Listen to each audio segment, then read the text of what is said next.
நச்சுன்னு 4 டிப்ஸில் இன்றைக்கி என்ன பார்க்க போகிறோன்னா, சாஃப்டாக அதே சமயத்தில் வாயில் வச்சோன்னே கரையிற மாதிரி கொழக்கட்டை எப்படி செய்யலான்னு தான் பார்க்க போகிறோம். சாதாரணமாக அரிசி மாவு வாங்கி செய்கிறத காட்டிலும் இந்த மாதிரி பதப்படுத்தப்பட்ட இடியாப்ப மாவில் செய்யும்போது பார்த்தீங்கன்னா மேல் மாவு நல்லா சூப்பராக கிடைக்கும்.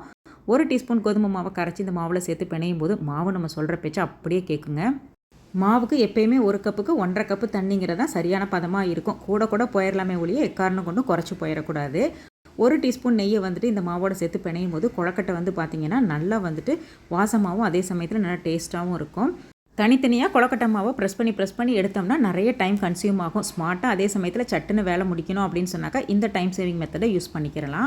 அதுக்கு முதல்ல இந்த மாதிரி ஒரு சிலிக்கான் மேட்டில் நம்ம பிணைஞ்ச மாவை குட்டியாக பார்த்தீங்கன்னா லெமன் சைஸுக்கு வந்துட்டு கட் பண்ணி எடுத்துக்கிட்டு அந்த மேட்டில் ஒரு ஈக்குவல் இன்டர்வலில் ப்ளேஸ் பண்ணிவிட்டு அது மேலேயே இந்த மாதிரி ஒரு பிளாஸ்டிக் ஷீட்டையும் ப்ளேஸ் பண்ணி லைட்டாக அந்த சம்படத்தோட மூடி வச்சு ப்ரெஸ் பண்ணி விட்டோம் அப்படின்னு சொன்னாக்கா அட் அ டைமில் 5லேருந்து 6 கொழக்கட்டை வரைக்கும் பண்ண முடியும். டைமும் நிறையா சேவ் ஆகும், வேலையும் ரொம்ப ஈஸி.